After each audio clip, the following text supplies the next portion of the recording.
कुख्यात अपराधी को हत्या शेष अनंतर अंत है। ब्रह्मपुर गंजाम जिलार आउ जड़े खतरनाक अपराधी अनंत पट्टनायक को हत्या। आसिका कॉलेज छकर अनंत पट्टनायक पुलिस मोस्ट वांटेड तालिकार रही ता नारे जातीय निरापत्ता आईन लगी। पुलिस आखिरे धूली दे तार अपराधिक साम्राज्य विस्तार कर चली अनंत। हत्याकारी आज निजे हत्यार शिकार होइछि। अनंत पट्टनायक नाम गंजाम जिलार विभिन्न थाना इलाकार 30 रु ऊर्ध्व मामला रही। बुधवार दिन रात्र 9 घंटा समय तार 2 जन सहयोगी सांगरे शेरगढ़ अंचल को जाउथुवा बेले बंधागुड़ा निकटरे एक बोलेरो रे किछि अपराधी आसी अनंत को पछपटे आक्रमण करथिले।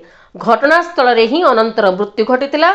निज सांग को आक्रमण हेबार देखि 2 सहयोगी पुलिस को खबर देथिले। हत्याकांड शेरगढ़ थाना इलाकार होइतिबा जोगु शेरगढ़ पुलिस घटनास्थल रे पहुंची सबको जबत करी शेरगढ़ चिकित्सालय को नेथिले। अनंत को किए काहेकि हत्या करिला पुलिस तदंत जारी रखिछि।